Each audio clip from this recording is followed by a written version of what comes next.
Bismillahirrahmanirrahim. Assalamualaikum warahmatullahi wabarakatuh. Innal hamdalillahi nahmaduhu wa nasta'inuhu wa nastaghfiruh wa na'udzu billahi min shururi anfusina wa min sayyiati a'malina. May yahdihillahu fala mudilla lahu wa may yudlil fala hadiya lahu. Ashhadu an la ilaha illallah wahdahu la syarika lah wa ashhadu anna Muhammad abduhu wa rasuluhu la nabiyya ba'd. Qala Allah ta'ala fi kitabihil karim, ya ayyuhalladzina amanu taqullaha haqqa tuqatih fala tamutunna illa wa antum muslimun.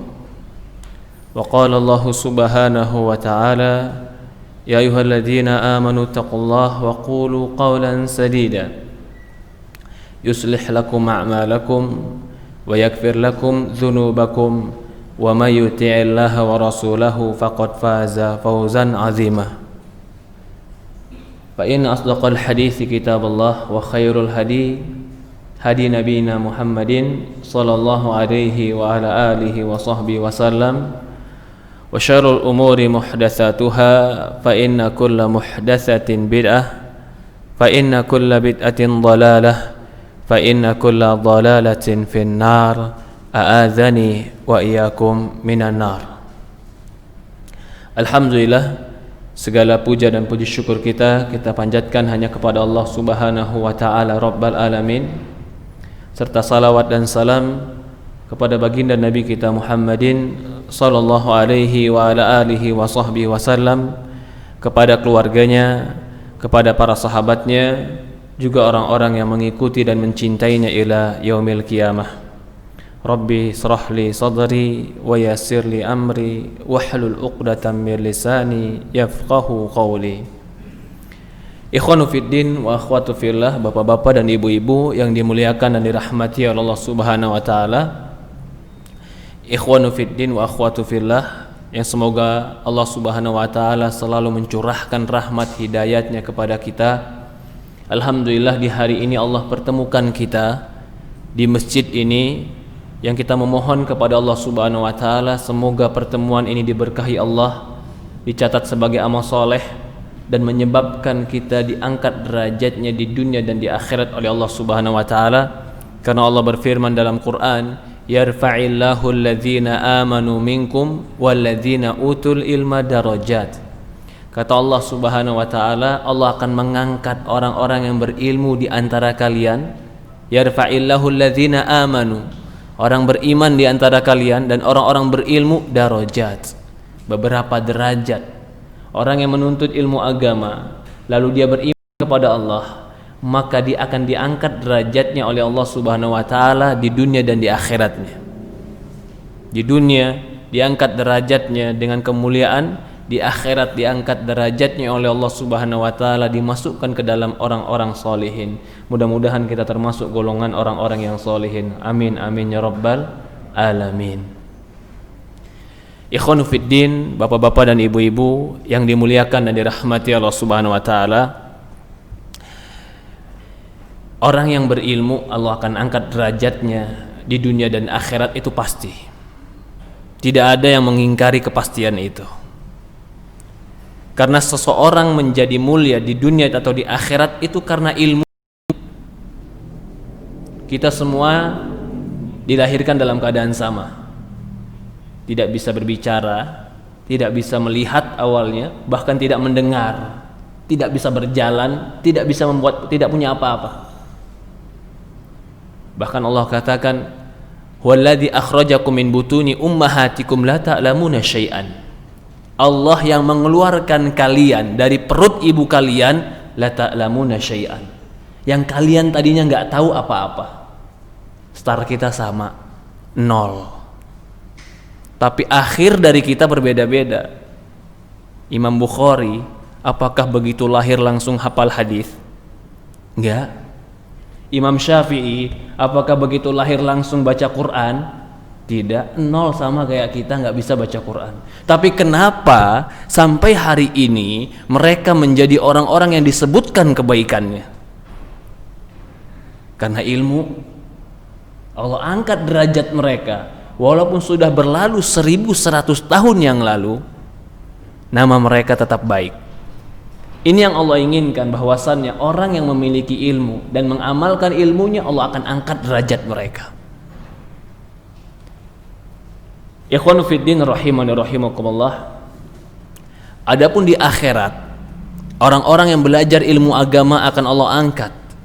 Rasulullah menyebutkan dalam hadis, masalul alim masalul alim wal abid, perumpamaan orang yang berilmu dan orang yang ahli ibadah, kamasalil qamar ala sairil kawakib, perumpamaannya itu bagaikan satu buah qamar, bulan purnama, ala sairil kawakib, di antara banyak bintang yang ada. Bintang yang ada, walaupun banyak bintang, tapi kalau bulan tidak terlihat maka akan gelap. Tapi kalau bulan itu keluar bulan purnama, walaupun tidak ada bintang, akan terang. Perumpamaan orang yang berilmu, kata Rasulullah SAW, itu bagaikan bulan. Perumpamaan orang ahli ibadah itu bagaikan bintang. Bintang hanya bisa menerangi dirinya sendiri, tapi tidak bisa menerangi yang lain. Bulan, dia menerangi dirinya dan menerangi yang lain, lebih bermanfaat. Paling tidak, kalau kita tidak bisa menjadi seperti Imam Bukhari, kita tidak bisa menjadi seperti Imam Syafi'i, paling tidak ambillah bagian ilmu ini walaupun sedikit. Maka Rasulullah mengatakan dalam sebuah hadis, kata Rasulullah SAW, fa innal anbiya la yuwarisul ilm wa la yuwarisul dinar wa la dirham, fa innal anbiya yuwarisul ilm. Kata Rasulullah SAW, sesungguhnya para nabi itu enggak mewariskan dinar dan dirham, tidak mewariskan emas dan perak. Fa innama yuwarisul ilm, para nabi itu mewariskan ilmu. Faman akhadaha, barang siapa yang mengambil ilmu ini, faqad akhadha bihaddin wafirin, dia telah mengambil jatah bagian yang banyak daripada warisan para nabi. Artinya, orang yang mengambil warisan para nabi berupa ilmu, dia berarti mengambil suatu harta yang paling berharga. Kalau kita nggak bisa mengambil seluruhnya, ambillah sedikit semampu kita dan jangan tinggalkan seluruhnya. Maka Rasulullah SAW mengatakan dalam hadis yang lain, kata Rasulullah SAW, hadis yang sering kita dengar, man yuridillahu bihi khairan yufaqihu fid din. Kata Rasulullah SAW, siapa yang Allah kehendaki bagi dia kebaikan, Allah akan fakihkan dia dalam agama. Kebaikan dalam apa? Kebaikan dalam dunia, kebaikan dalam akhirat, kebaikan dalam kehidupannya, kebaikan dalam rumah tangganya, kebaikan dalam ibadahnya. Karena dikatakan dalam hadis ini, barang siapa yang Allah inginkan kebaikan, nggak dirinci kebaikan di mana, tapi yang jelas baik untuk dia. Baik rumah tangganya, baik usahanya, baik hidupnya, baik akhiratnya, baik dunianya, baik semua. Apa tandanya kalau Allah ingin memberikan dia kebaikan? Yufaqihu fid din, Allah berikan dia ilmu agama. Jadi orang yang hadir ke majelis ilmu, orang yang berusaha mencari ilmu agama, orang yang belajar dan ingin tahu belajar ilmu agama, itu tanda bahwasannya Allah menginginkan kebaikan untuk dia. Tanda ini menjadi lebih baik jika ilmunya diamalkan. Dari ini kita pahami pembukaan ini, maka ketika Allah telah bukakan kepada kita ingin belajar ilmu agama, jangan remehkan, itu kebaikan. Banyak orang Allah bukakan dunia untuk dia, bahkan orang yang mencela Allah pun Allah bukakan dunia untuk dia, tapi belum tentu Allah bukakan di hatinya ingin belajar ilmu agama. Banyak orang yang Allah Subhanahu wa taala berikan keinginan mereka dari perkara-perkara dunia, tapi belum tentu tanda kebaikan untuk mereka. Apakah pernah Allah katakan barang siapa yang Allah ingin apakah pernah ada hadis barang siapa yang Allah inginkan kebaikan bagi dia, Allah bukakan dunia bagi dia? Ada tidak? Bahkan ketika dikatakan dunia itu apa? Dunia itu ujian. Semakin banyak dunia, semakin banyak ujian hidup ini. Tapi kata Rasulullah SAW, barang siapa yang Allah inginkan kebaikan, Allah pahamkan agama. Jadi orang yang mau paham, itu tanda Allah ingin baik untuk dia. Tergantung dia. Mau melanjutkan kebaikan ini kah atau dia mau melepaskan kebaikan ini? Hidup pilihan. Kalau dia sadar ini kebaikan yang harus dijaga, maka dia akan istiqomah. Kenapa ilmu agama itu menjadi sumber kebaikan? Karena dengan ilmu agama kita tahu arah kehidupan kita. Karena dengan ilmu agama kita tahu yang benar, tahu yang salah. Bagaimana orang ingin pergi ke satu tujuan, tapi ketika pergi ke tujuan itu dia nggak tahu alamatnya, nggak tahu jalannya, nggak tahu rutenya, nggak tahu tanda-tanda jalan. Kira-kira dia sampai nggak ke tempat itu? Nggak sampai. Orang yang tahu tujuannya akhirat, tujuan saya Allah, tapi nggak tahu jalan menuju Allah. Oh, menurut saya jalannya ke sini, perasaan. Nggak nyampe kepada Allah. Nyasar.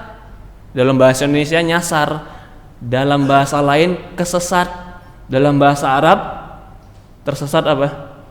Dolun. Nyasar, tersesat, dol itu sama maknanya, sama-sama tersesat. Lah tersesat dalam dunia cari alamat yang salah itu masih bisa solusi yang banyak, tapi tersesatnya ke akhirat bukan sampai kepada Allah malah sampai ke neraka. Bahaya enggak? Maka itu dikatakan ilmu agama itu rambu jalan kita menuju Allah. Dari mana sumber ilmu agamanya? Dari Al-Quran dan hadis Rasulullah SAW. Yang ingin saya sampaikan, absyiru, kabar gembira bagi kita, mudah-mudahan hadirnya kita di masjid, duduknya kita belajar, mudah-mudahan tanda Allah inginkan untuk kita kebaikan. Man salaka tariqan yaltamisu fihi ilm, sahhalallahu lahu bihi tariqan ilal jannah. Hadis yang sering kita dengar, barang siapa yang menempuh jalan untuk menambah ilmu agamanya, sahhalallahu lahu, Allah akan mudahkan untuk dia. Mudahkan untuk apanya Ustaz? Mudahkan untuk naik jabatannya? Bukan. Mudahkan untuk dapat jodohnya? Bukan. Lebih lagi, mudahkan untuk hartanya? Bukan. Allah mudahkan untuk apa dia? Sahhalallahu lahu tariqan ilal jannah. Allah mudahkan dia jalan masuk surga. Kalau ada orang dimudahkan untuk jadi CPNS, Pak, senang nggak? Senang Ustaz, saya dimudahin calon jadi pegawai negeri. Iya. Bagaimana lagi kalau Allah mudahkan kita masuk ke surga? Artinya segala kesulitan-kesulitan yang bisa menghalangi surga, kalau kita belajar ilmu agama, Allah tolong kita agar bisa mengamalkan ilmu agama dan selamat masuk dalam surga. Adakah pertolongan yang lebih besar dan lebih berarti daripada pertolongan dimasukkan ke dalam surga Allah Subhanahu wa taala? Absyiru, kabar gembira bagi kita insya Allah yang betul-betul belajar ilmu agama, tapi ingat niatnya satu, ikhlas lillahi ta'ala. Kalau belajarnya bukan karena Allah, kebalik, bukan malah masuk surga, malah bisa masuk neraka. Hadis Rasulullah mengatakan, "Man ta'allama ilman yubtagha bihi wajhallah, la ta'allamuha illa yusibu 'ardan minad dunya." Barang siapa yang belajar ilmu agama tapi dia tidak belajar cuma supaya dapat dunia, lam yajid raihatal jannah yaumal qiyamah. Tidak akan mencium wanginya surga di hari kiamat. Ya Allah, bukan malah masuk surga malah enggak cium wangi surga. Dalam hadis yang lain Rasulullah mengatakan, "Man ta'allama ilm yubahi bihi ulama, yumari bihi sufaha, wa yatasarrafa bihi wujuhun nas." Barang siapa yang belajar supaya bangga-banggaan, saya hebat, saya paham, saya tahu, saya pernah, yumari bihi sufaha, atau belajar hanya untuk debat. Dia catat hadis, dia catat Quran, tapi pikirannya nih ntar nih ketemu si fulan, anak keluarin nih hadis buat dia. Debat. Ayat tasarrafa bihi wujuhun nas, atau dia belajar supaya manusia kagum dengan dia. Apa kata Rasulullah? Fahuwa finnar. Orang seperti ini tempatnya neraka. Hadis ini disahihkan oleh Syekh Albani. Jadi belajar ilmu agama itu bisa sebab dimudahkan ke surga, tapi kalau salah niatnya, fisiknya bisa sama di masjid, penampilannya bisa sama islami, tapi kalau hatinya beda dan tujuannya beda, tempat kembalinya beda. Yang satu masuk surga, yang satu masuk neraka. Ikhwanu fiddin rahimani rahimakumullah, yang dimuliakan dan dirahmati Allah Subhanahu wa taala, insyaallah hari ini kita akan membaca sebuah buku, sebagian ya, bukan semua buku. Kita ambil di bab yang ke-6 dari buku Ighatsatul Lahfan, kitab yang ditulis oleh Imam Ibnu Qayyim rahimahullah taala. Hari ini kita membahas tentang mengapa harus Allah. Mengapa harus Allah? Kenapa harus Allah, apanya? Akan kita bahas di sini pertama. Bahwasannya semua yang hidup pasti, bahkan semua yang bergerak, kata Ibnu Qayyim, pasti setiap pergerakan dia dan setiap perbuatan dia itu pasti ada tujuan. Perhatikan nih kalimat pertama nih. Semua yang hidup, bahkan semua yang bergerak. Lebih umum lagi, setiap pergerakannya, setiap perbuatannya pasti ada tujuan. Bener nggak? Coba dipikirkan dulu. Bener nggak semua yang bergerak pasti ada tujuan? Pasti. Nggak ada yang bergerak di alam ini nggak ada tujuan. Angin ketika bergerak ada tujuannya. Siapa yang menggerakkan dia? Allah. Ketika Allah menggerakkan dia, apa tujuannya? Banyak tujuannya.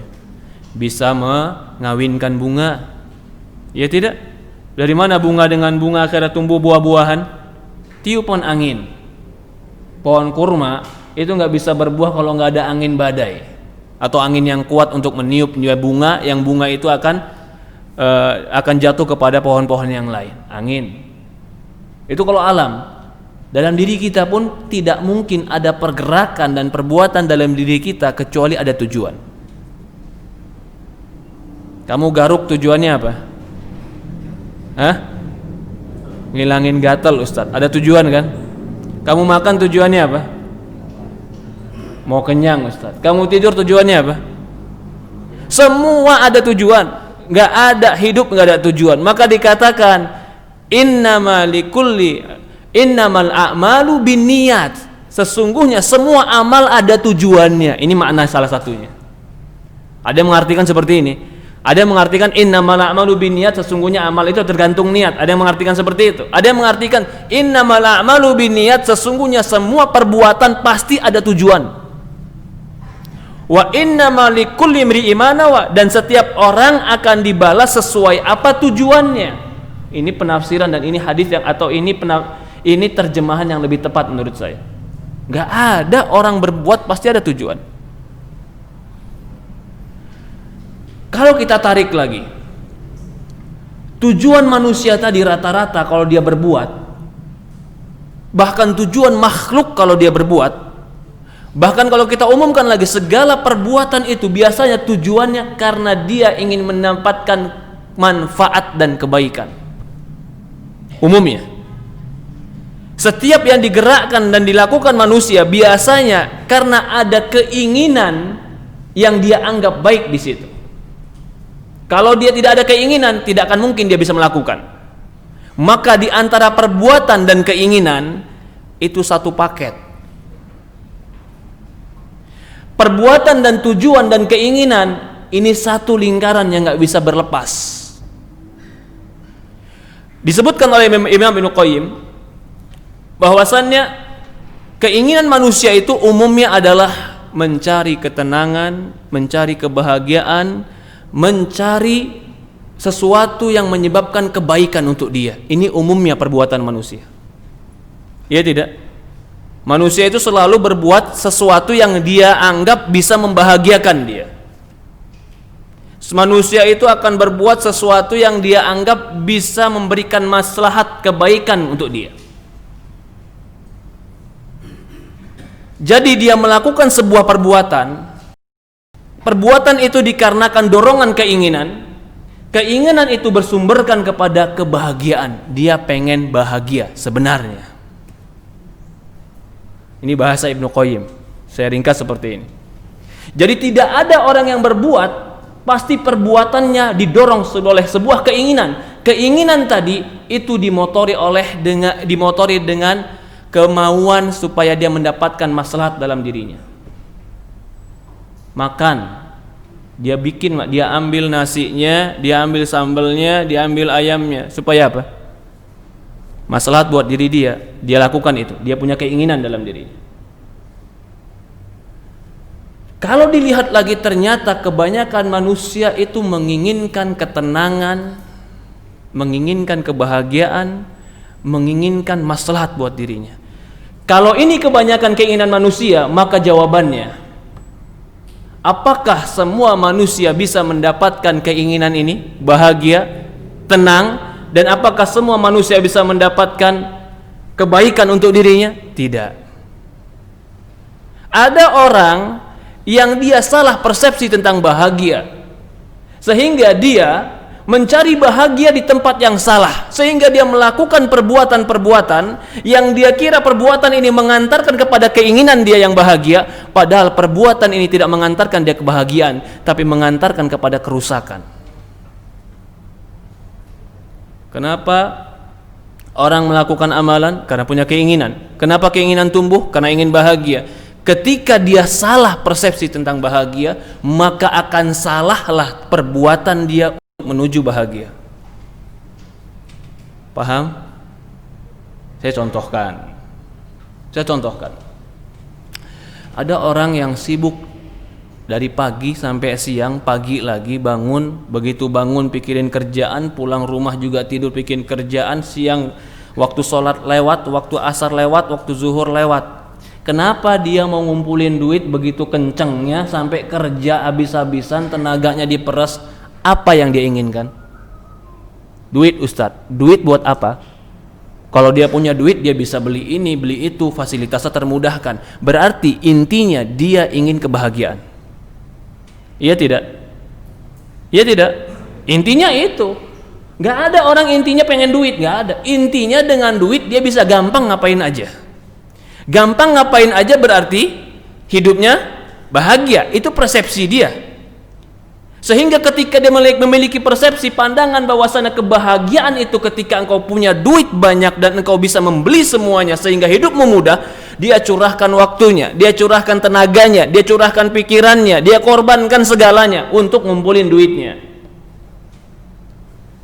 Karena persepsi di kepala dia, bahagia itu ada pada duit. Jadi jangan salah, mau nginjek orang nggak masalah, karena dia udah tahu yang penting Anda dapat duit. Mau halal mau haram nomor 2, yang penting Anda dapat duit. Mau bener mau salah, mau sholat nggak sholat, itu nomor berikut, yang penting dapat duit banyak. Karena persepsi di pikiran dia yang mendorong dia untuk melakukan keinginan tadi, satu pikiran, duit sumber bahagia. Ada lagi yang lain.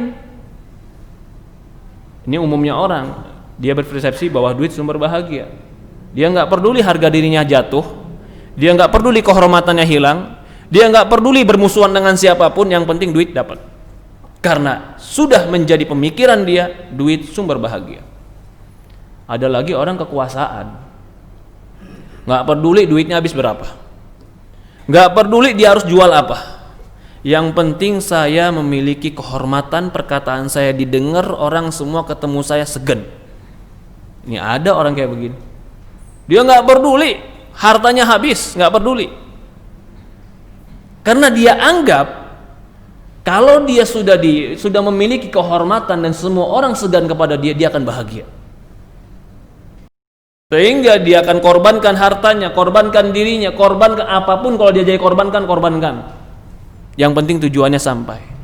Kita menginginkan bahwasannya, kalau kita menginginkan bahagia, maka Allah lah jalannya. Ini akan kita bahas. Kenapa Allah?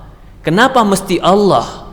Kalau kita mau bahagia, kalau kita mau tenang, kalau kita mau hidup dalam kenyamanan, Allah lah jawabannya, bukan yang lain.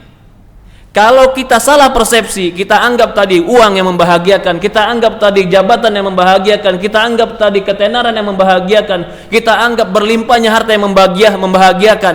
Salah pemikiran ini, salah persepsi ini, mindset cara berpikir yang salah ini akan mengantarkan amal yang salah. Paham? Karena cara berpikirnya salah, sehingga apa? Amalnya salah. Sehingga perbuatannya salah. Sehingga tingkah lakunya salah. Tapi kalau cara berpikirnya benar, maka perbuatannya benar, tingkah lakunya benar, sikapnya benar. Orang itu berbuat salah karena cara berpikir yang salah. Contoh ini, ketika kita katakan ini apa?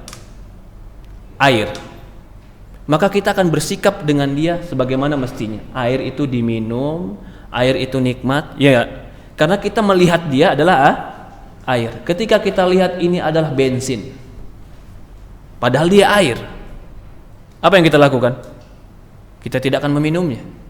Bahkan kita akan membakarnya ke tong sampah. Kita kira bisa membakar api, padahal ini air. Kenapa dia salah bersikap dengan ini? Karena dia salah menilai ini. Begitu pula orang dalam dunia. Kenapa dia salah bersikap tentang dunia? Salah mengambil keputusan tentang dunia. Salah mengambil keputusan tentang hidupnya. Karena cara berpikir dia masih salah. Kemana arah tujuan pikiranmu? Kalau tujuannya hanya sekadar dia kira yang dapatkan bahagia itu adalah ketenangan jiwa, sehingga dia pikir, oh saya tidak bisa tenang kecuali harus makan ekstasi. Cara berpikir salah tidak? Apa yang kau cari dengan makan ekstasimu? Ketenangan. Oke, kamu mau tenang. Lalu apa yang kau tempuh? Yang ku tempuh adalah makan ekstasi. Kenapa engkau anggap ekstasi itu bisa menenangkan dirimu? Karena cara berpikirmu salah, sehingga engkau mengambil keputusan yang salah. Tujuannya sama, mau apa? Tenang. Kita kembali lagi. Kenapa harus Allah? Allah yang menenangkan kita. Allah sumber bahagia kita. Allah subhanahu wa ta'ala tujuan hidup kita. Kalau kita paham ini, kita tahu target ini, dan kita tahu sumber ini, maka segala bentuk perbuatan kita akan mengarah kepada tujuan ini. Karena kita tahu kemana arah tujuan hidup kita. Orang kalau nggak tahu arah tujuan hidup, terombang ambing. Orang kalau nggak tahu bagaimana sebenarnya cara berpikir tentang kehidupan dan apa hakikat kehidupan, hidupnya hampa. Seolah-olah dia hidup hanya untuk makan, tidur, cari kerja, habis cari kerja ngabisin duit, habis ngabisin duit kerja lagi, habis itu ngabisin duit lagi, habis itu kerja lagi, ngabisin duit lagi. Dikira hidup seperti itu. Sampai kapan sampai seperti itu? Puluhan tahun begitu, nggak ngerti hakikat kehidupan. Padahal kita diciptakan oleh Allah, wa ma khalaqtul jinna wal insa illa liya'budun. Tidak kuciptakan jin dan manusia kecuali ibadah kepadaku. Ini tujuan kita diciptakan. Ibadah kepada Allah. Kerjaan kita itu sambilan. Pangkat kita itu sambilan. Pokok kita itu adalah menghambakan diri kepada Allah. Berdagang itu sambilan. Bukan itu inti Allah ciptakan kita. Allah nggak ciptakan kita supaya jadi pedagang, bukan. Allah ciptakan kita agar kita menghambakan diri kepada Allah. Wa ma umiru illa liya'budullaha mukhlishina lahuddin. Tidaklah mereka diperintahkan kecuali agar, wa ma umiru, tidaklah mereka diperintahkan kecuali liya'budullah, agar mereka beribadah kepada Allah, mukhlishina lahuddin, mengikhlaskan kepada Allah seluruh agama. Kita akan sebutkan sekarang mengapa harus Allah. Ya. Tadi kita sudah tahu semua perbuatan manusia itu disebabkan apa? Keinginan. Dan di antara perbuatan manusia itu adalah supaya terhindar dari kemudaratan. Semua yang dia lakukan itu disebabkan dia ingin mendapatkan keinginan dan ingin menghindar dari kemudaratan. lalu dia menempuh sebab agar bisa mendapatkan keinginannya dan bisa terhindar dari kemudaratannya. Semua perbuatan asalnya dari ini. Maka kalau disimpulkan lagi dalam buku yang lain, Ibnu Qayyim mengatakan semua perbuatan itu asalnya cinta. Lebih dalam lagi. Loh bagaimana Ustaz? Semua perbuatan itu asalnya cinta. Cinta itu keinginan. Keinginan itu adalah kesukaan. Kesukaan itu adalah cinta. Maka semua perbuatan hukum asalnya adalah karena ingin, suka dan cinta. Orang yang minum khamr karena dia kesuka. Suka itu dalam bahasa diartikan cinta, mahabbah. Orang yang berzina karena dia suka. Suka dalam bahasa adalah mahabbah, cinta. Allah menciptakan kita pun karena Allah mencintai kita. Kenapa harus Allah yang pertama kita katakan? Dikatakan Ibnu Qayyim, ya.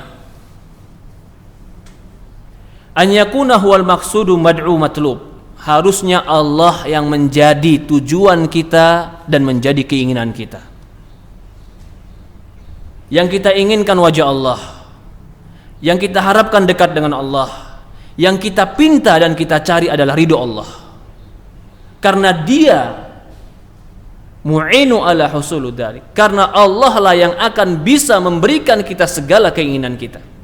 Bahkan hanya Allah yang bisa menolong kita untuk mencapai dari segala keinginan kita. Maka penghambaan kepada selain Allah, berpaling dari Allah dan bergantung diri kepada selain Allah, tidak lain itu hanya mudarat, bukan manfaat. Kita kan hidup mau cari manfaat, bukan cari mudarat. Manfaat itu ada pada siapa? Ada pada Allah. Kalau kita mau manfaat, maka jadikan tujuan hidup kita, jadikan keinginan kita, jadikan apa yang menjadi terakhir dari maksud dan tujuan kita adalah Allah. Kalau ini yang menjadi keinginan kita, maka Allah akan berikan kita pertolongan maka Allah akan memberikan kita pertolongan agar kita mendapatkan apa yang kita inginkan. Yang kita inginkan ada pada Allah, Allah yang menolong kita supaya kita mendapatkan apa yang kita inginkan, maka segalanya ada pada Allah. Kalau ingin bahagia ada pada Allah. Kalau ingin tenang ada pada Allah. Kalau ingin mendapatkan manfaat ada pada Allah. Karena semua manfaat sumbernya Allah. Karena semua madarat cuma Allah yang bisa menolak. Tidak ada yang bisa menolak kecuali Allah. Maka kalau kita ingin mendapatkan manfaat yang paling baik dan terhindar dari mudarat yang paling besar, kembali kepada Allah. Karena Dia yang menciptakan manfaat dan menciptakan sumber supaya mendapatkan manfaat, karena Dia pula yang menolak mudarat dari kita. Adakah yang bisa memberikan kita manfaat selain Allah? Tidak. Adakah yang bisa memberikan kebahagiaan kepada kita selain Allah? Tidak. Adakah yang bisa memberikan adakah bisa memberikan kebaikan kepada kita selain Allah? Tidak. Tidak ada yang bisa memberikan kebaikan kepada kita kecuali Allah. Karena itu alasan kita. Kenapa harus Allah? Karena Allah lah sumber segalanya. Apa yang kau mau? Sebutkan. Apa yang kau inginkan? Sebutkan.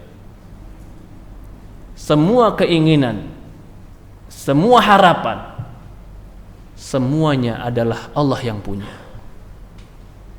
Jadi sangat lucu kalau kita menginginkan sesuatu, tapi kita melupakan pencipta sesuatu tadi.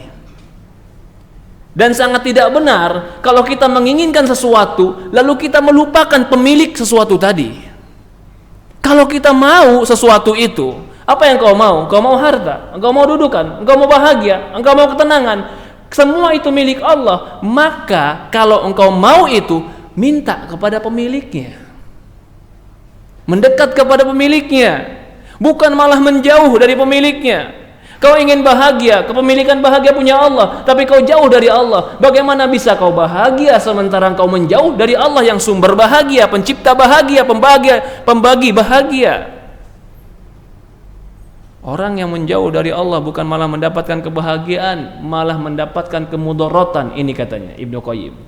Karena selain Allah, kalau engkau tempat bergantung, yang kau dapatkan cuman mudarat, bukan manfaat. Kalau kita bergantung, manfaat yang kita dapatkan. Dikatakan di sini, Ya, kata Ibnu Qayyim di sini, fahuwa ma'budu mahbudun muraduhu wa mu'in li 'abdihi 'ala wusul. Dialah Allah yang disembah, yang dicintai dan tujuan keinginan. Dan dia pula yang menolong hambanya agar hambanya itu sampai kepada tujuan keinginannya dan penghambaan dirinya. Wal makruhul wa baghidu innama yakunu bimasyiati wa qudratih. Sesuatu yang kita tidak sukai, sesuatu yang kita benci, itu terjadi karena kehendak Allah. Maka dialah yang menciptakannya, dialah yang menolong kita untuk mendapatkan manfaat, maka dia pula yang menolak dari kita segala mudarat. Dia yang memberikan manfaat, dia yang memberikan mudarat. Ketika tidak ada manfaat kecuali Allah yang memberikan, dan tidak ada mudarat kecuali Allah yang menciptakan, maka tempat kembali adalah Allah. Dari itu kata Ibnu Qayyim, mengapa Rasulullah berdoa dalam hadis. Perhatikan hadisnya ini, kita memahami hadis ini sekarang. Hadis riwayat Muslim dari Aisyah radhiyallahu anha. Rasulullah SAW berkata, "A'udzu biridhaka, ya Allah, aku berlindung dengan keridhaanmu dari kemurkaanmu. A'udzu bi mu'afatika min uqubatik. Ya Allah, aku berlindung dari keselamatanmu dari hukumanmu. A'udzu bika minka. Aku berlindung, aku minta perlindungan kepadamu darimu." Perhatikan hadis ini. Aku minta perlindungan kepadamu darimu. Maksudnya apa? Ada yang bisa memahami hadis ini? Aku minta perlindungan kepadamu darimu. Maksud hadis ini adalah, perhatikan kalimat sebelumnya. Aku meminta perlindungan dengan keridhoanmu dari kemurkaanmu. Ada enggak yang lebih kita takutkan kemurkaan daripada kemurkaan Allah? Enggak ada. Aku berlindung dari keselamatan. Aku berlindung dengan keselamatanmu dari hukumanmu. Siapa yang bisa menghukum kita? Allah. Siapa yang bisa memberikan kita penyakit? Allah. Siapa yang bisa menyempitkan hidup kita? Siapa yang bisa menyulitkan hidup kita? Allah. Takutkah kita dengan kesulitan? Takutkah kita dengan penyakit? Takutkah kita dengan azab? Semua itu sumbernya dari siapa? Kalau itu sumbernya dari Allah, kepada siapa kita minta perlindungan supaya kita tidak kena itu? Kepada Allah. Itulah maknanya a'udzu billahi minka, a'udzu bika minka. Ya Allah, aku berlindung padamu darimu. Apa sih yang orang-orang takutkan dalam kehidupan ini? Kefakiran, Ustaz. Kefakiran siapa yang memberikan? Allah. Kalau engkau takut dengan fakir, minta perlindungannya kepada siapa? Kepada Allah juga. Enggak, Ustaz, saya takut dari virus corona, Ustaz. Betul. Siapa yang menciptakan virus corona? Allah. Kalau kau takut dari virus corona, minta perlindungannya kepada siapa? Allah. Itu makanya aku berlindung padamu darimu. Dan kita dalam kehidupan pasti seperti itu. Karena semua sumber yang kita takutkan itu adalah makhluk Allah. Ketika itu ciptaan Allah, ketika itu makhluk Allah, maka tempat berlindung kita pun hanya Allah. Mengapa harus Allah? Karena dialah yang bisa melindungi kita. Dan ini harus ada dalam jiwa seorang muslim. Betul masker kita bisa melindungi kita. Betul mungkin vaksin bisa melindungi kita. Betul mungkin obat bisa memberikan manfaat kepada kita. Tapi itu cuma sebab. Yang menjadikan dia sebab siapa? Allah juga. Yang menjadikan dia obat siapa? Allah juga. Yang memberikan kemanfaat kepada kita melalui benda-benda tersebut siapa? Allah. Berarti sumber kita sebenarnya siapa?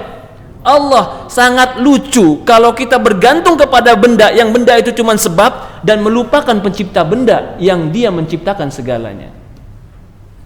Ya tidak? Maka itulah, jangan pernah melupakan Allah dalam hidup kita, apapun yang kita dapatkan dalam masalah hidup kita. Allah itu merupakan sumber kehidupan kita, dan kita kembali kepada Allah. Ini yang pertama. Kenapa harus Allah? Karena Allah lah tempat kita berlindung, dan semua kebaikan dari Allah Subhanahu wa taala. Ya. Yang kedua, disebutkan Imam Ibnu Qayyim, kenapa harus Allah? Kenapa Allah menjadi sumber bahagia? Kenapa kita harus kembali kepada Allah? Allah Subhanahu wa ta'ala menciptakan hambanya agar hambanya itu beribadah kepada Dia, untuk mengenalnya, untuk menghambakan diri dan kembali kepada Dia, untuk mencintainya, untuk mengikhlaskan penghambaannya kepada Allah. Maka bidzikrihi tatmainnul qulubihim, maka dengan mengingat Allah hati itu akan tenang. Ini alasan kedua. Dengan mengingat Allah jiwa itu akan selamat. Bahkan dengan melihat Allah di akhirat, kehidupan dan kenikmatan menjadi sempurna. Ini yang kedua. Kenapa harus Allah? Karena dengan Allah jiwa itu tenang. Kenapa harus Allah? Karena dengan Allah Subhanahu wa ta'ala kita merasa nyaman. Kenapa harus Allah? Karena dengan Allah lah kenikmatan yang paling nikmat kita dapatkan di akhirat. Melihat wajah Allah, itulah kenikmatan yang terbesar. Dikatakan Ibnu Qayyim di sini, kenapa harus Allah? Yang kedua, karena Allah lah yang menenangkan jiwa kita. Ala bidzikrillah tatmainnul qulub. Kenapa? Kalau orang tanya lagi, kok bisa konsepnya Allah itu menenangkan jiwa kita? Dari sisi mana konsep bahwasannya kalau dengan mengingat Allah dan mendekat diri kepada Allah kita tenang? Konsepnya sebenarnya mudah. Saya mau contohkan satu masalah. Ketika kita dikejar-kejar oleh pencuri atau penjahat, ketika kita dikejar-kejar oleh penjahat, ini hanya sekedar analogi yang mendekatkan. Begitu kita dikejar-kejar, kita lari. Begitu kita lari, kita langsung ke markas kantor polisi. Begitu kita duduk di kantor polisi, duduk kita, dan dikejar-kejar pencuri orang jahat tadi, apa yang kita rasakan ketika kita duduk di kantor polisi? Tenang kan? Nyaman. Pertanyaannya, kenapa merasa nyaman ketika engkau dikejar-kejar orang jahat ketika engkau duduk di kantor polisi? Karena saya yakin polisi bisa bantu saya. Keyakinan itu, jika ada pada dirimu bahwasanya Allah yang akan menolong semua kehidupanmu, engkau akan tenang menghadapi semua masalah. Yakin enggak Allah akan mengeluarkan jalan hidup kita? Itu masalahnya. Oh, kalau yakinnya kurang, ya jangan salah kalau dia terus galau. Karena dia enggak yakin sama Allah. Kenapa ketika dia duduk di kantor polisi dia tiba-tiba tenang? Langsung bisa keringatnya dielap, langsung bisa minum, langsung bisa napas. Kenapa? Karena dia yakin bahwasannya dia terlindungi di sini. Keyakinan itu harus tumbuh di hati seorang muslim. Setiap masalah yang dia hadapi, yakin Allah bisa melindungi kita. Semakin besar keyakinan tadi, semakin kuat keyakinan tadi, semakin tenang jiwa. Maka Rasulullah SAW ketika bersama Abu Bakar As-Siddiq di dalam gua, orang-orang musyrikin semua mencari mereka. Bahkan diberikan sayembara, barang siapa yang bertemu dengan Rasulullah SAW dan membawa kepala Muhammad maka akan dapat hadiah 100 ekor onta.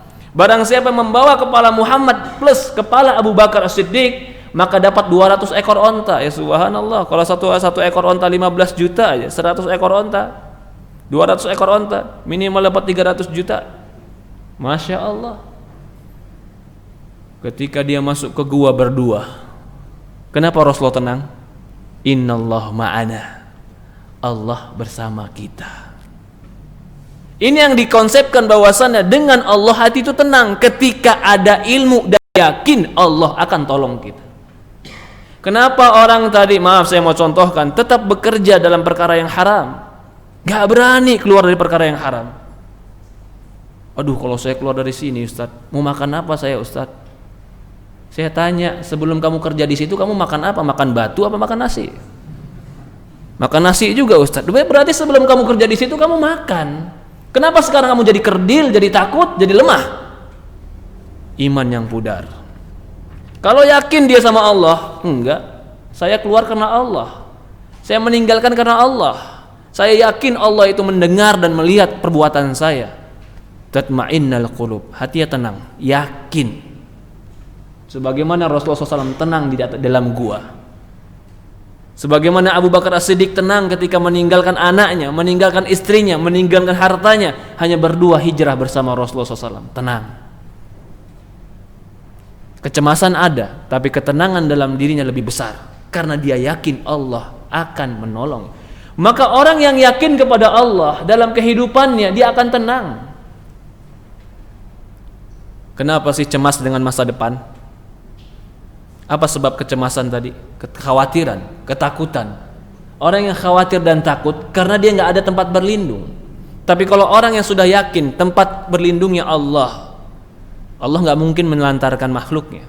Allah tidak akan mungkin melantarkan hambanya. Apalagi saya berdoa, apalagi saya berzikir, apalagi saya meminta sampai menangis. Tidak mungkin Allah menyia-nyiakan saya. Allah mendengar permohonan saya. Ala bidzikrillahi tatmainnul qulub. Bukankah zikir kepada Allah hati itu tenang? Jadi kalau ada orang yang mencari ketenangan tapi bukan kembali kepada Allah, dia tidak akan mendapatkan ketenangan kecuali kegelisahan. Semakin jauh dari Allah semakin gelisah karena dia merasa semakin tidak ada yang menolong dirinya. Jadi kalau ada orang dapat masalah malah tambah futur. Kalau dia dapat masalah malah dia tambah jauh dari Allah, dia terus gelisah. Dia terus bimbang. Dia terus cemas dalam hidupnya. Maka salah kalau ada orang-orang yang dapat masalah malah dapat masalah bikin masalah, salah. Malah ketika dapat masalah dia malah maksiat, salah. Coba ketika mendapatkan masalah datangnya ke Allah, dihamparkannya sajadah, diangkatnya tangan, dia merengek dan menangiskan dan meneteskan air mata, ya Allah, kalau bukan Engkau yang tolong aku, siapa yang tolong aku? Ya Allah, kalau Engkau bukan menolong aku, maka aku akan menjadi orang yang hina. Ya Allah, Engkaulah Tuhanku, Engkaulah Rabbku, Engkaulah penciptaku. Alam ini semuanya milikmu, hati manusia semuanya di genggamanmu. Ketika Engkau bolak-balikkan hati manusia, tidak ada yang bisa menahannya. Allahumma la mani alima ataita wa la mu'ti alima mana'ta wa la yanfa'u dal jaddi minkal jad. Ya Allah, tidak ada yang bisa menghalangi kalau Engkau ingin memberikan, dan tidak ada yang bisa memberikan kalau Engkau menghalangi, dan tidak ada yang memiliki kedudukan dan kehormatan dari kehormatan dan kedudukanmu. Yakin orang mukmin Allah penolong. Kalau dia sudah yakin Allah penolong, hidupnya penuh dengan optimisme. Yakin, optimisme. Dia akan penuh hidupnya akan selalu berjalan di atas syariat Allah Subhanahu wa taala. Ini yang kedua. Kenapa harus Allah? Karena dengan Allah hati itu tenang.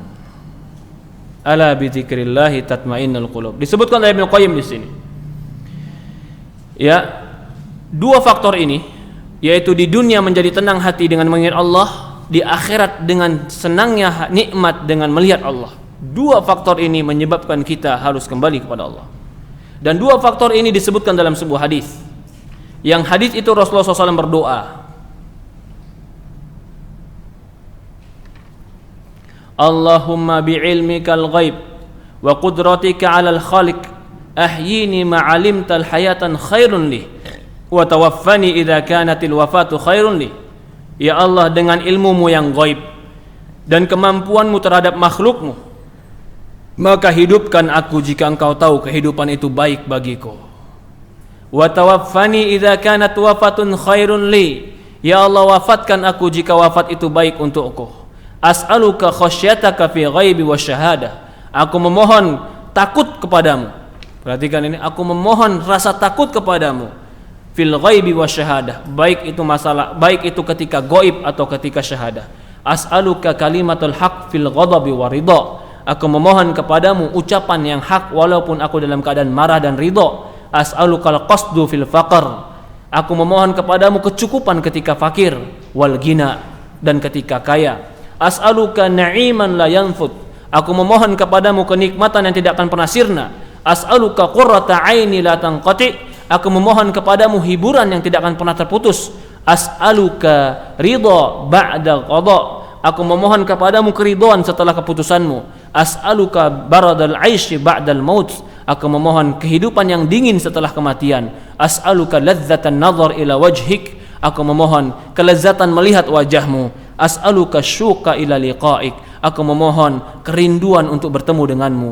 Fi ghairi dharra'i mudarrah wala fitnati mudillah. Tanpa ada mudarat yang memudaratkan dan fitnah yang menyesatkan. Allahumma zayyina bizinatil iman waj'alna huda muhtadin. Ya Allah, berikan kami hiasan dengan hiasan-hiasan iman dan berikan kami hidayah seperti orang-orang yang Kau berikan hidayah dan petunjuk. Kata Ibnu Qayyim, doa yang panjang ini, jika kita melihat kepada doa yang panjang ini, maka dalam doa yang panjang ini terkumpul di dalamnya kebaikan dunia dan kebaikan akhirat. Apa itu kebaikan dunia? Kebaikan dunia yaitu seorang hamba membutuhkan kepada Allah penghambaan diri. Dia membutuhkan penghambaan itu agar Allah Subhanahu wa taala memberikan rizki kepada dia. Maka dikatakan di sini dalam akhir hadisnya dikatakan, atau dalam akhir doanya dikatakan, as'aluka suqa ila liqa'ik. Aku memohon kerinduan untuk bertemu denganmu. Orang kalau rindu bertemu dengan Allah Subhanahu wa taala, dia akan beramal saleh. Ya. Yang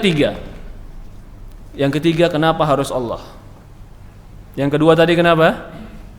Karena dengan Allah menenangkan hati. Bagaimana tidak? Orang yang terus berjuang dengan sesuatu yang dia cintai dan dia ingin bertemu dengan dia cintai, pasti rindu yang luar biasa. Saya puasa, saya sholat, saya tahan nafsu, saya tahan marah saya tahan maksiat. Kenapa? Karena saya lakukan karena Allah. Dia berjuang selama ini karena Allah. Dia beribadah selama ini karena Allah. Ketika itu dia lakukan, maka ketika ingin bertemu Allah, yang tumbuh dalam dirinya ada kerinduan. Yang selama ini aku tahan nafsuku untuk dia. Berbeda dengan orang maksiat. Orang maksiat selama ini maksiat sama Allah, membangkang kepada Allah, berbuat dosa kepada Allah. Ketika ingin bertemu dengan Allah, kira-kira yang tumbuh kerinduan atau ketakutan? Ketakutan. Maka orang mukmin selalu di hatinya kerinduan bertemu dengan Allah, karena dia tahan dirinya untuk mendekatkan diri kepada Allah. Dia tahan syahwatnya untuk mendapatkan ridho Allah. Maka itu terus bertumbuh dalam dirinya, syuq ila liqa'illah, rindu bertemu dengan Allah. Kerinduan ini menyebabkan ketenangan jiwa. Tapi kemaksiatan, pembenaran, dosa menyebabkan takut, menyebabkan cemas, menyebabkan risau, takut ketemu Allah, takut Allah berikan azab dia, sehingga kecemasan terus menghantui dirinya. Sampai kapan? Sampai dia kembali kepada Allah Subhanahu wa taala. Jangan heran jika ada orang yang maksiat kepada Allah, akan timbul kecemasan dalam dirinya, yang terkadang dia nggak mengerti apa sebab kecemasan ini timbul. Kenapa ketakutan ini terus menghantui? Padahal hakikatnya satu, karena dia menjauh dari Allah.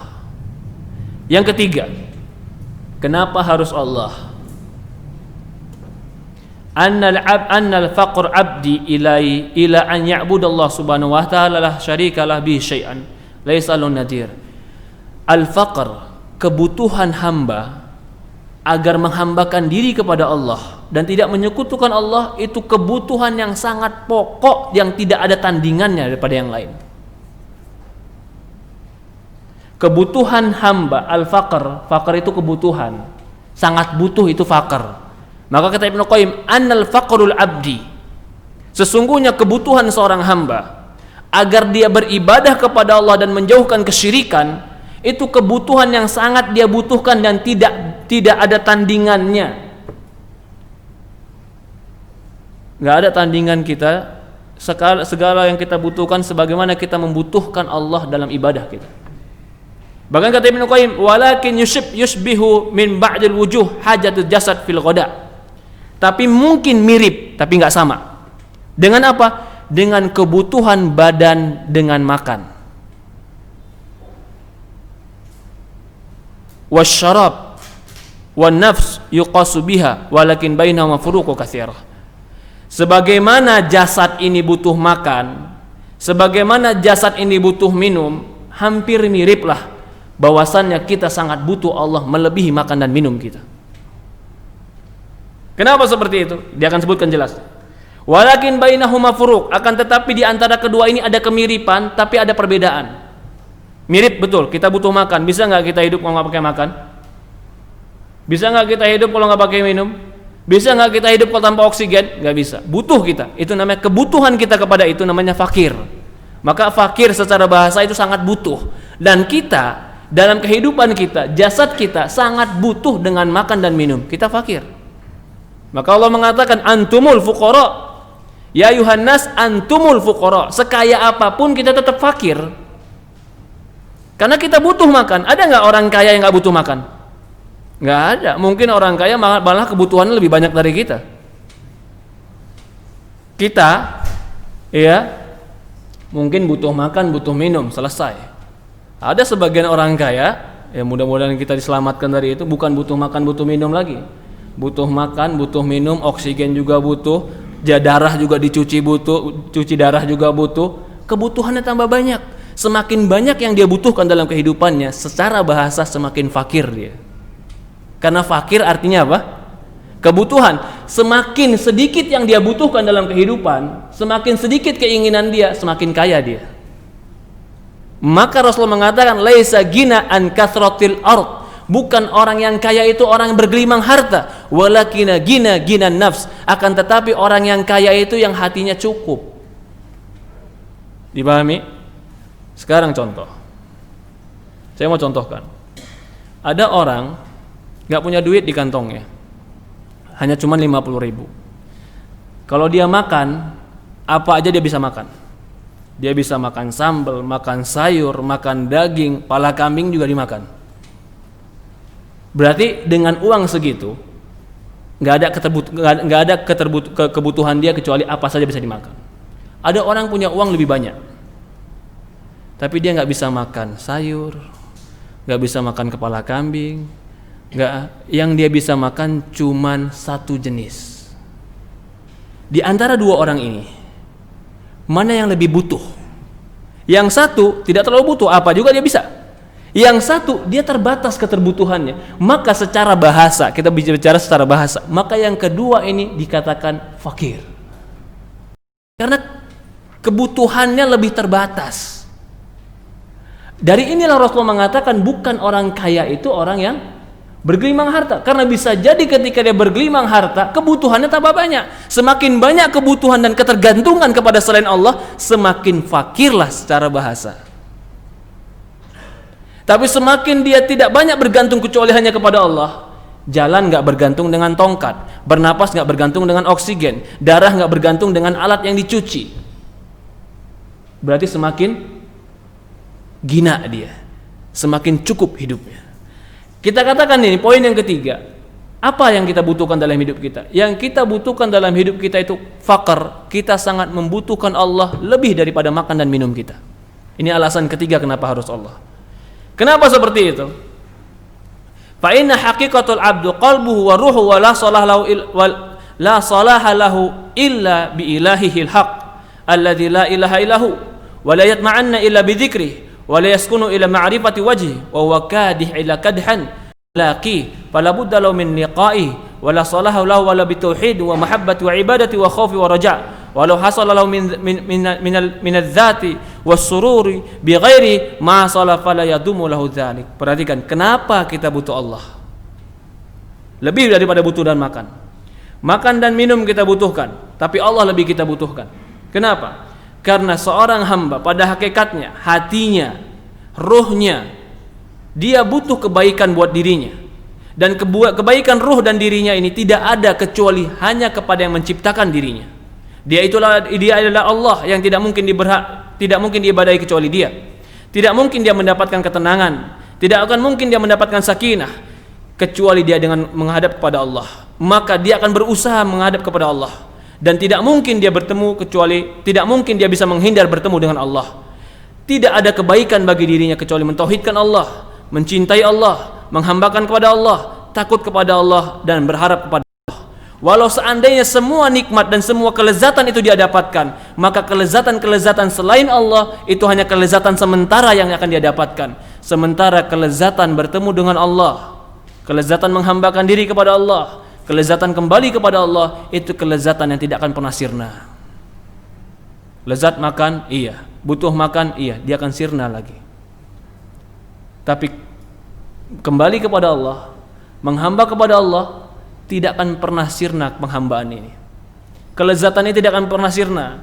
Ketika kita menghambakan diri kepada Allah, kelezatan yang akan kita dapatkan adalah kelezatan yang abadi, yaitu surga Allah. Ketika kita menghambakan kepada Allah, maka pertolongan itu tidak akan pernah terputus, dan kita sangat butuh pertolongan Allah. Dari ini kata Ibnu Qayyim, karena kita sangat butuh Allah, maka kita harus beribadah kepada Allah agar Allah berikan kepada kita kebaikan dunia dan akhirat. Adapun kebutuhan-kebutuhan lain, itu kebutuhan yang sementara yang akan hilang dan sirna dari kita. Jangan kita bergantung kepada kebutuhan yang akan sirna dan kita lupa kepada kebutuhan yang tidak akan pernah sirna dari kita. Jangan kita lalai dengan kenikmatan-kenikmatan yang akan hilang dan berulang dari kita, dan kita melupakan kenikmatan yang abadi, yaitu ada pada Allah Subhanahu wa taala. Jika ada orang yang fokus kepada kenikmatan yang akan hilang dan sirna dan dia melupakan kenikmatan yang abadi, itu adalah orang yang tertipu dalam kenikmatannya. Ketika kita haus, kalau kita haus, Pak, kita begitu haus sekarang. Di depan kita ada minuman setetes. Di depan kita 3 langkah lagi ada minuman setetes. Tetapi kalau kita sabar, berjalan 1 kilo lagi ada samudra luas. Kalau kita sudah mengambil yang setetes ini, samudra tadi tidak akan diberikan untuk kita. Tapi kalau kita tidak mengambil yang setetes ini, kita akan mendapatkan samudra yang luas di depan kita. Orang yang berakal akan pilih mana? Apakah dia akan mengambil yang setetes dan melupakan samudra yang luas? Tidak. Apa obatnya supaya dia bisa minum samudra yang luas? Sabar, engkau terus berjalan sampai bertemu samudra. Tinggalkan yang setetes tadi. Jangan tergoda dengan setetes tadi, agar engkau mendapatkan samudra yang luas. Itulah dunia. Maka Rasulullah katakan dalam sebuah hadis, masalud dunya indallah, atau kata Rasulullah SAW, kayaj'al ahadukum isba'ai fil yam. Perumpamaan dunia ini di sisi Allah sebagaikan salah seorang kalian memasukkan jarinya ke lautan. Fanzur bima yarji, lihat dunia ini setetes. Sementara akhirat itu samudra yang luas.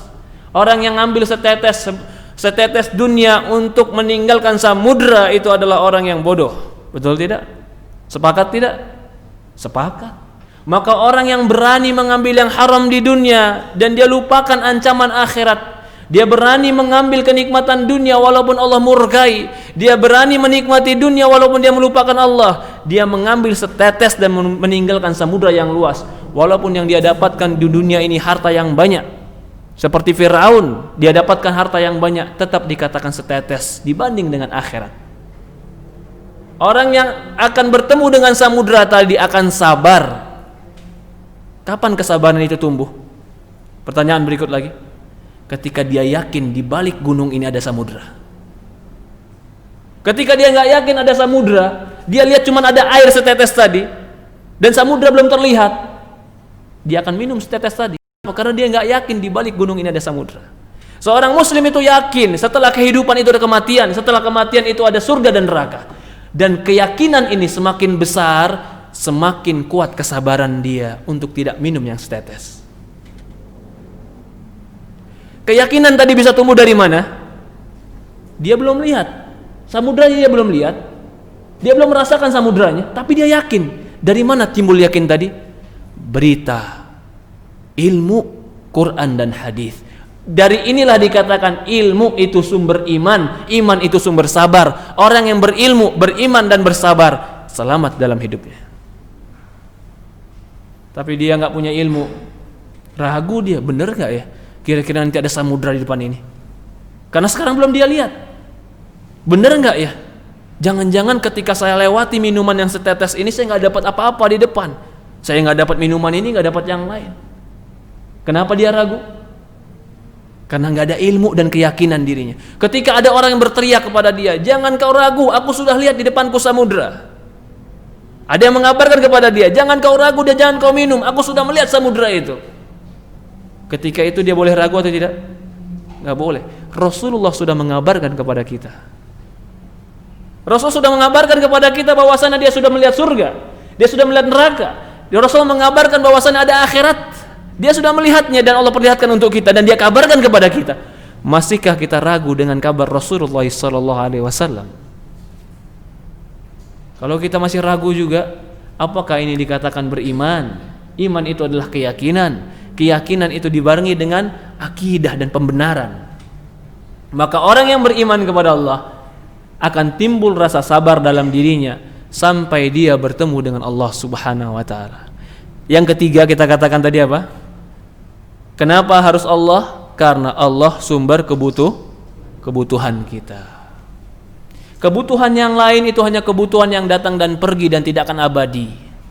Kebutuhan kita kepada Allah, kebutuhan yang tidak akan pernah lepas dan kebutuhan yang akan terus ada. Jangan kita hanya memikirkan kebutuhan yang sementara, tapi kita tidak memikirkan kebutuhan yang selama-lamanya. Allahu a'lam. Yang berikutnya, ya, yang keempat. Maka kata Ibnu Qayyim di sini, afdhalu ladzatir ruh wal qulub wal janan atyabu na'imu nahul min kan ahlu dasyan. Maka orang yang paling afdol kelezatan ruhnya, kelezatan hatinya, kelezatan dirinya, dan paling baik nikmat untuk dia adalah orang yang betul-betul mengenal Allah Subhanahu wa taala. Semakin ini namanya ilmu ma'rifatullah itu ini. Semakin mengenal Allah, semakin menghambakan diri kepada Allah. Semakin mengenal Allah, semakin tunduk sama Allah. Semakin mengenal Allah, semakin merasa butuh kepada Allah. Itu semakin mengenal Allah. Tapi kalau ada orang semakin kenal Allah, tapi malah tidak beribadah kepada Allah, dia belum kenal Allah. Ketika kita tahu bahwasanya segala kebutuhan kita ada pada Allah, apa yang harus kita lakukan? Menghambakan diri kepada Dia, meminta kepada Dia, menyembah kepada Dia, merendahkan diri kita di hadapan Dia, karena kita tahu semua kebutuhan kita ada Dia. Itu namanya ma'rifat, kenal. Kalau kenal, maka akan melakukannya. Tapi kalau ada orang bilang kenal sama Allah, saya tahu semua kebutuhan saya sama Allah, tapi dia nggak mau menghambakan diri kepada Allah, peduli dengan Allah, bahkan nggak mau sholat, kita bilang kamu belum kenal Allah, kamu belum tahu Allah. Karena ilmu dan ma'rifat mengantarkan amal. Ya. Yang keempat, kenapa harus Allah?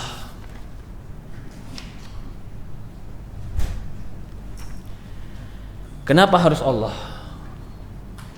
Karena ada surga. Dan kenikmatan yang terbesar di surga adalah melihat wajah Allah. Sebutkan semua kenikmatan surga. Sebutkan cerita semua tentang apa yang di surga.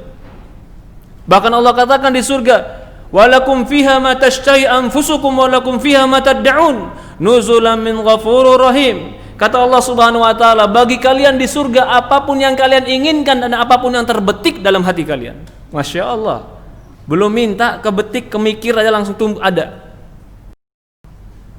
Jadi apapun yang kita pikirkan, kita bayangkan. Kalau orang tanya sekarang, Ustaz, kalau begitu di surga ada apa, Ustaz?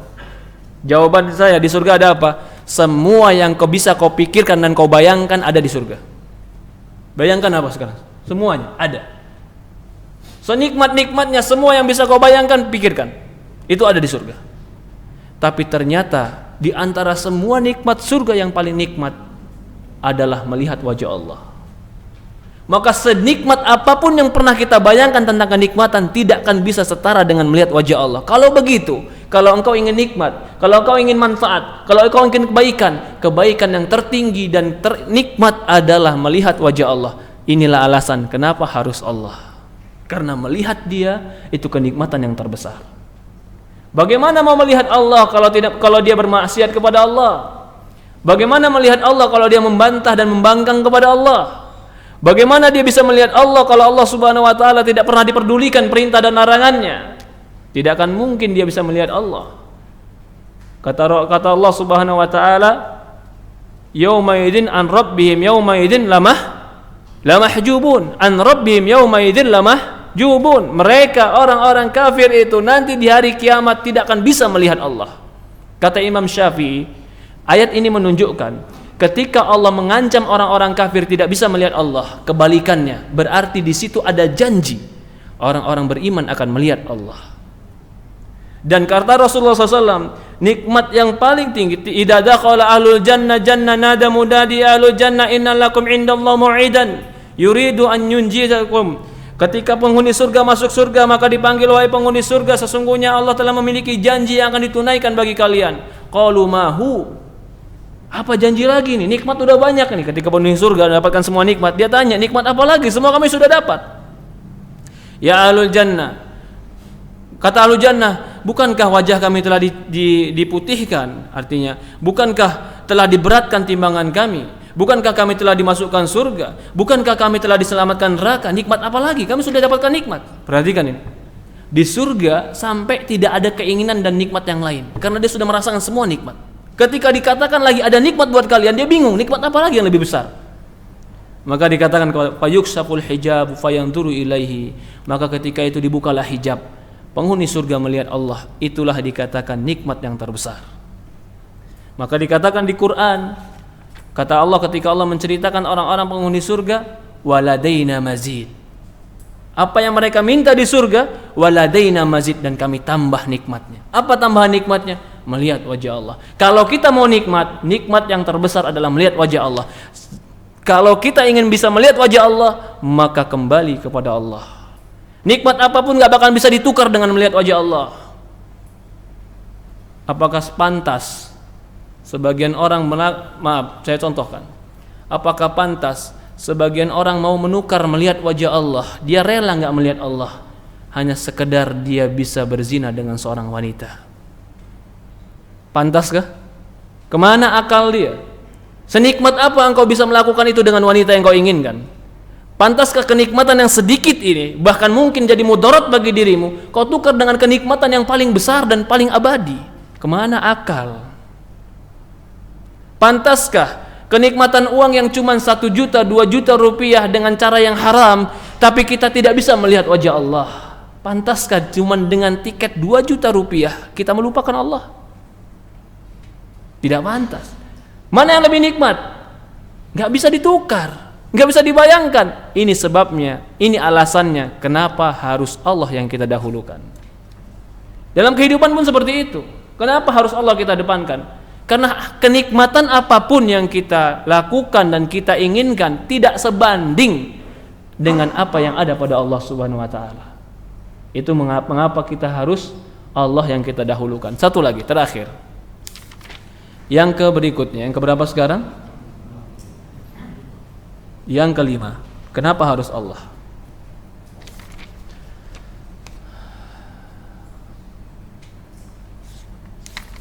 Sebenarnya banyak, Ibnu Qayyim menyebutkan banyak sekali.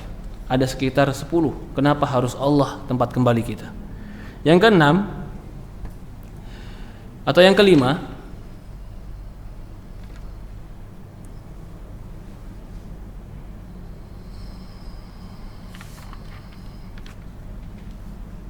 tidak ada bagi makhluk atau anta'allaqal 'abdu bima siwa Allah ta'ala madarrah. Ketika seorang makhluk tadi menggantungkan harapan tujuannya bukan kepada Allah, maka akan mudarat untuk dia. Ketika mudarat itu ada pada dia, maka dia tidak boleh menggantungkan kepada sesuatu yang akan memudaratkan dia. Karena selain Allah, pasti ujungnya mudarat untuk kita. Kalau kita bergantung kepada sesuatu berlebih-lebihan dan melupakan Allah, pasti ujungnya mudarat untuk kita. Kalau kita berharap kepada sesuatu berlebih-lebihan dan melupakan Allah, pasti ujungnya mudarat untuk kita. Celaka untuk kita. Karena tidak akan mungkin makhluk itu bisa kita bergantung harapan penuh. Fa idan nala min ta'am wa syarab wa nikah wa libas fawqa hajati dharra dzalik. Apapun itu yang kau sukai, jika itu berlebih-lebihan, melebihi kesukaanmu daripada Allah, pasti mudarat. Maaf, ada orang lebih menyukai syahwatnya sehingga dia nggak peduli yang halal dan yang haram, dia lupakan Allah. Berlebih-lebihan dalam menunaikan syahwatnya. Sekarang penyakit apa yang banyak? AIDS. Mudarat tidak? Mudarat. Berlebih-lebihan dalam ketamakan dan keserakahan. Apa sebabnya? Hancur. Berlebih-lebihan segala sesuatunya dan berani melupakan Allah, pasti mudarat, tidak akan manfaat. Maka kalau itu sudah dipahami, selain Allah itu adalah memudaratkan kita, yang memberi manfaat kita adalah hanya Allah, maka tidak ada kembali, tidak ada alasan kita mengapa harus Allah, karena Dia yang memberikan manfaat. Coba perhatikan, semua yang berlebih-lebihan yang kita sukai, melebihi kita suka daripada Allah, pasti mudarat. Ada orang perempuan menyukai laki-laki. Laki-laki dia sukai, saking dia suka sama laki-laki ini, apa kata laki-laki dia ikutin. Kata laki-lakinya, aku nggak suka kamu pakai jilbab. Dia buka jilbabnya. Dia betul-betul menginginkan kecintaan laki-laki ini. Padahal suatu hari, kalau tidak laki-laki ini berkhianat kepada dia, paling tidak laki-laki ini akan mati. Ketika laki-laki ini mati, apa yang terjadi pada diri dia? Mudarat, patah hatinya. Kenapa engkau berikan segala hidupmu, segala kecintaanmu kepada sesuatu yang pasti memudaratkanmu? Kenapa engkau tidak berikan segala hidupmu kepada Allah yang tidak akan pernah memudaratkanmu? Allah tidak akan pernah mati. Wa 'alallahi falyatawakkalu wal hayyul, dia maha hidup, maka kepada Allah bertawakal. Jika ada orang menggantungkan harapannya, cintanya, cita-citanya kepada makhluk, maka ujungnya pasti mudarat dan kecewa. Tapi kalau dia gantungkan harapannya, tujuannya, cintanya kepada Allah, dia tidak akan pernah kecewa, karena Allah Subhanahu wa taala maha hidup, maha baik, yang tidak pernah mengecewakan hambanya. Ikhwanu fiddin wa akhwatu fillah, ini masalah-masalah ini sebenarnya kita ambil dari kitab Ighatsatul Lahfan di bab yang ke-6. Mungkin bagi teman-teman yang mau baca lanjutannya, silahkan baca buku itu. Buku yang bagus bagi kita untuk memperkuat mana cara berpikir kita tentang dunia dan akhirat.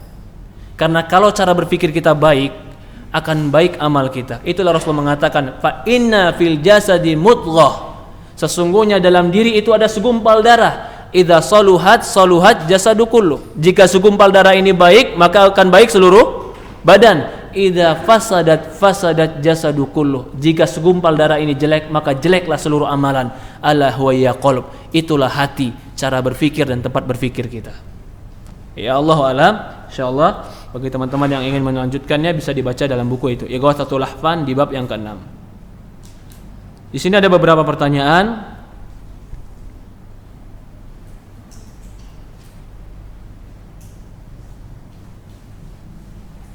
Ustadz, bagaimana caranya untuk membentengi hati dan diri kita dari zina di zaman sekarang ini? Mohon jawabannya Ustadz, semoga Allah memberikan ilmu Ustadz. Jazakallah khair. Ya subhanallah. Betul ya akhwah. Yang pertama, bagaimana membentengi zina pada diri kita? Ya ma'syarat sabab, man istata'a minkumul ba'a falyatazawwaj. Wahai para pemuda, barang siapa di antara kalian yang mampu menikah, maka menikahlah. Fa innahu aghaddu lil basar, karena itu akan menundukkan pandangan. Wa ahsanu lil faraj, akan lebih menjaga kemaluan. Faman lam yastati' fa alayhi bis-shaum fa innahu lahu wija'. Barang siapa yang enggak mampu, maka berpuasalah, karena puasa itu tameng. Jadi cara menghindar dari zina zaman sekarang adalah nikah. Masalahnya udah nikah Ustaz, tapi masih kepikiran juga nikah. Udah nikah Ustaz, nikah. Hah? Kalau udah 4 Ustaz, barulah jaga dirimu. Udah 4 masih pengen juga, minta perlindungan kepada Allah dari syaitanir rajim. Tapi terkadang hanya angan-angan. Setiap manusia pasti akan terbetik syaitan, membetikkan dalam jiwanya. Tapi itulah sharihul iman, itulah iman kebenaran. Jadi, yang pertama, kalau belum menikah, menikah. Kalau dia faman lam yastati fa'ala bisawm, yang enggak mampu, faman lam yastati, yang enggak mampu maka puasa. Kalau tadi anak udah nikah Ustaz, tapi masih kepikir juga, ya puasa antum. Kalau dia nggak mampu Ustaz, nggak mampu nambah atau seperti dengan itu, puasa. Kalau tidak juga, doa sama Allah. Menikah, puasa, banyak doa. Banyak amal soleh. Karena amal soleh itu akan mengurangi, contoh ya, saya mau contohkan. Ketika Nabi Yusuf alaihissalam dengan Zulaikha, yang katanya namanya Zulaikha, walaupun dipersilihkan, sebagian mengatakan nama Zulaikha itu dhaif. Ya kita bawalah namanya, karena umumnya orang kenal Zulaikha. Faqad hammat bihi wa hamma biha. Zulaikha udah pengen, Nabi Yusuf juga udah pengen. Apa ayatnya? Falaula ra'a burhana rabbih. Kalau bukan karena dia, Allah memperlihatkan kepada dia kekuasaan Allah, tentu dia akan jatuh kepada perbuatan zina. Di akhir ayat dikatakan kadzalika, seperti itulah kami palingkan dari dia kejelekan. Innahu min ibadinal mukhlasin. Dia itu hamba-hamba kami yang mukhlas, yang mengikhlaskan ibadahnya. Kata para ulama, berarti sebab kita bisa terhindar daripada perzinahan, maksiat, dan agar Allah tolong kita dari itu, jadilah hamba-hamba Allah yang mukhlis, yang murni ibadahnya kepada Allah, minta pertolongan kepada Allah, jujur kepada Allah. Ya, jadi nikah, puasa, doa, perbaiki niat dan tujuan ibadah, kemudian jangan main api. Jangan main api. Di dalam diri kita ini ada bara syahwat, karena itu manusia. Karena kalau tidak ada syahwat, tidak akan pernah bergerak dalam kehidupan ini. Keinginan syahwat ini yang dikatakan dengan iradah. Ya. Kalau tidak ada syahwat, kita nggak mau nikah, betul tidak? Kalau nggak mau nikah, ya sudah, nggak mau kerja, nggak mau punya anak, karena nggak ada syahwat, nggak ada keinginan. Maka keadaannya syahwat dalam diri kita itu bagaikan api. Api ini kalau dia pas besarnya, baik akan jalan dengan benar. Tapi kalau besarnya kegedean, kebakar kita. Bagaimana api ini bisa besar? Jangan dipancing-pancing. Jangan suka lihat sesuatu yang jelek. Itu membesarkan diri kita, membesarkan sendiri api dalam diri kita. Udah ada, api itu ada. Lalu dilihat yang melihat yang haram. Ketika melihat yang haram, terbakar dirinya, syahwatnya besar, tapi ilmunya ada, haram. Kesiksa nggak dia? Hanya terbakar diri saja. Kalau nggak sabar dia, diaplikasikan. Nah kalau begitu awalnya bagaimana? Jangan lihat sudah, supaya tidak membesar api tadi. Inilah rahasianya kenapa Allah sebutkan di Quran, sebelum menjaga kemaluan, Allah perintahkan menjaga pandangan. Kata Allah Subhanahu wa taala, ya, qulil mu'minat yaghdudna min absarihinna wa yahfadna furujahun. Katakanlah kepada orang-orang beriman, perempuan-perempuan beriman, tundukkan pandangan mereka dan jaga kemaluan mereka. Kenapa yang diperintahkan pandangan dulu, kemudian diperintahkan kemaluan? Tidak maluan dulu, kemudian pandangan. Karena pandangan ini yang akan membuat kemaluan itu bangun. Ketika sudah memandang, ada keinginan, terbakarlah keinginan, sehingga kemaluan mau. Karena kemaluan itu sebenarnya nggak tahu kalau bukan mata yang mengabarkannya. Ketika mata mengabarkan itu indah, itu cantik, itu bagus, timbul keinginan di hati. Keinginan mengatakan, hati mengatakan kepada kemaluan, wahai kemaluan, lakukan. Maka itu dikatakan kenapa hati menjadi raja, karena dia yang memerintahkannya. Mata memberikan kabar kepada hati, hati memberikan perintah kepada kemaluan. Jika dilakukan, maka dosa. Kalau begitu, agar hati ini tidak berkeinginan, jangan lihat. Jangan lihat yang haram, jangan lihat pornografi, jangan lihat sesuatu, tundukkan pandangan. Menundukkan pandangan itu salah satu cara agar terjaga dari perzinahan. Bagi mereka yang biasa membiarkan pandangan mereka tanpa menundukkannya, ini dikhawatirkan mereka membakar diri mereka sendiri. Jika mereka tidak sabar, maka jatuh ke dalam yang haram. Allahu a'lam.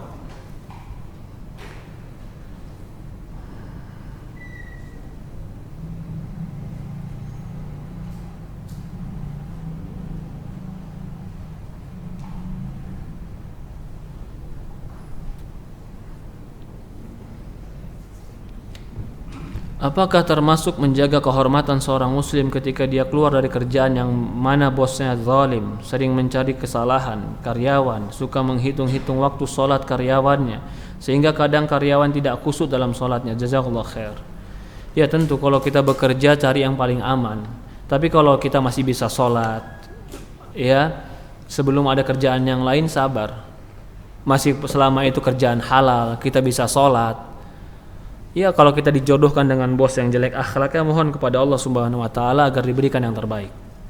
Tapi apakah dia wajib keluar? Kalau saya perhatikan di situ ya tergantung kemampuan dia. Kalau dia punya kemampuan untuk keluar di tempat yang dia lebih nyaman, itu baik. Tapi kalau dia tidak punya kemampuan, sementara dia bisa sholat, dia mengerjakan yang halal, ya di situ dia bersabar. Allahu a'lam.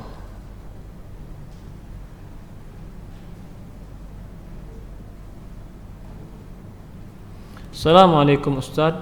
Saya mau bertanya, apa yang harus saya lakukan jika pemahaman agama saya dan keluarga berbeda? Saya mau tanya, pemahaman agama di sini maksudnya apa? Kamu muslim, dia non muslim? Oh enggak Ustaz, sama-sama muslim, berarti tidak banyak perbedaan. Kalau sama-sama muslim berarti enggak banyak perbedaan. Ngaku Tuhannya sama, Qur'annya sama, nabinya sama, imamnya sama, sudah banyak persamaan. Kalau sudah banyak persamaan ini menjadi sumber kita untuk berdialog. Jangan cari banyak perbedaannya. Tapi saya berbeda Ustaz dalam sebuah masalah. Kalau sudah berbeda dalam sebuah masalah, tetapi kita masih satu agama, lihat masalahnya apa.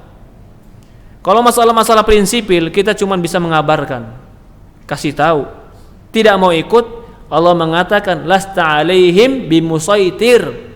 Kamu bukan pemaksa mereka. Tugas kita cuma menyampaikan dengan santun dan baik. Diterima, alhamdulillah. Enggak diterima, selesai kewajiban kita. Ya, jadi tidak perlu di sini kalau pemahamannya atau dikatakan berbeda pemahaman agama, yang saya pahami di sini masih sama-sama Islam.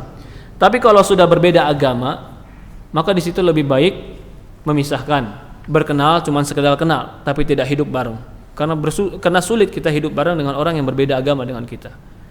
Kita katakan anjing itu haram, dia malah makan anjing, umpamanya.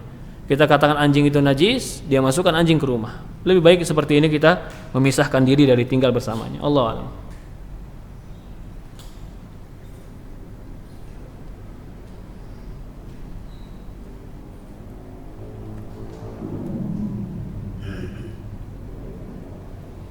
Ya. Apakah ketika kita berziarah dan berdoa untuk yang sudah wafat harus menyebutkan nama dan harus lengkap dengan sanad nasabnya? Sebenarnya kalau dikatakan harus, kalau kita salah nama berarti salah alamat doanya, saya rasa tidak. Karena Allah Maha tahu siapa yang kita inginkan. Tetapi para ulama di situ menyebutkan ya memperjelas saja siapa yang kau inginkan, mentakyin, menentukannya. Ya. Contoh kalau kakek kita nggak tahu namanya siapa, ya Allah berikanlah anugerah dan rahmatmu kepada kakekku. Ya kakek kita nggak bakal ketukar ya, namanya kakekku, Allah tahu siapa kakek kita. Ya, Allah alam. Juga di sini bertanya, kalau kita ke kuburan umum, di sana ada kuburannya orang tua, kakek, nenek, buyut, apakah harus datangi satu-satu? Ya mungkin boleh kita berdoa secara umum di situ untuk mereka semua. Ustadz, apa hukumnya berjualan di e-commerce, Shopee, Tokopedia, Bukalapak? Apakah minuman dengan 0% alkohol tetap haram? Hukum berdakwah ceramah dalam kubur. Apakah produk tanpa label halal itu haram walaupun sudah di? Pertanyaan pertama, apa hukum berjualan di e-commerce? Maksudnya di internet, tempat-tempat perdagangan e-commerce. Allahu a'lam, yang saya pahami di situ halal. Kenapa haram? Oh, karena kamu biarkan duitmu di situ, nanti duitmu dipinjam sama dia, dipakai buat macam-macam. Lah saya nggak pernah minjemin dia duit kok. Apakah pernah akad kita kalau kayak saya jualan sama kamu nih, barang ini saya jual ke kamu. Kalau ada yang beli sama kamu kan dia bayar ke kamu dulu. Iya, berarti duit saya ngendap di kamu. Oke. Ngendapnya duit saya di dia, apakah saya pinjamkan atau saya titip? Ini masalahnya. Oh enggak, kamu minjamkan sehingga dia pinjamkan ke orang lain, dia berikan lagi keuntungan berupa diskon. Berarti pinjam meminjam yang nanti adanya bunga. Siapa yang bilang saya minjemin ke dia? Saya nggak pernah minjemin ke dia. Kami cuma akadnya titip. Ini barang saya laku, dia nitip uang ke kamu, saya mau ngambil nanti. Akad titip di sini nggak ada ribanya. Allah alam, itu yang saya pahami. Mungkin mereka yang mengatakan riba karena akadnya adalah bukan titip, akadnya pinjem. Jadi uang kamu yang ngendap di situ berarti sama seperti kamu nabung di bank. Uang nanti dipakai sama dia terserah, minjemin ke orang lain. Nanti kalau ada keuntungannya kamu dikasih diskon. Diskon ini adalah keuntungan dari minjem duit. Allah alam, halal ya. Apa hukum minum dengan 0% alkohol? 0% alkohol ya nggak ada alkohol ya halal. Asal betul-betul 0% alkohol. Apa berdakwah dalam ceramah dalam kubur? Saya nggak paham maksudnya ceramah dalam kubur gimana. Apakah dia masuk kuburan ceramah di situ? Hah? Atau maksudnya ketika ada yang meninggal dia ceramah di situ? Ya, nasihat kubur itu boleh. Nasihat kubur itu boleh. Sesekali nasihat ketika dia meninggal itu boleh. Apa produk tanpa label halal itu haram? Ya tidak. tergantung apa barangnya. Contohnya botol, nggak perlu pakai label MUI karena botol itu perkara yang halal. Ya, perkara-perkara yang haram yang mungkin di situ diragukan halal dan haram baru pakai label MUI. Baju pakai label MUI nggak perlu. Lah kalau ada label MUI-nya kan bisa jadi haram, Ustaz. Ya, hukum masalah baju itu halal. Hukum masalah baju itu halal. Allah alam. Jadi nggak semua harus pakai label MUI, tapi kalau ada perkara-perkara yang di situ kita nggak tahu bahan kimianya apa, campurannya apa, lalu kita ingin lebih aman, lebih nyaman pakai Badan POM MUI itu bagus, atau dari sertifikat MUI itu lebih bagus. Tapi nggak semua barang harus pakai label MUI, nggak semua harus. Allah alam. Ya contoh madu, Ustaz ini madunya nggak ada label MUI. Ya madu nggak ada label MUI tetap halal, gimana pun madu tetap halal. Ya nggak perlu pakai label MUI. Allah alam. Mungkin kita cukupkan sampai di sini. Kurang lebih mohon maaf. Subhanakallahumma wa bihamdi, subhanallah ilaha illa anta nastaghfiruka wa atubu ilaik. Assalamualaikum warahmatullahi wabarakatuh.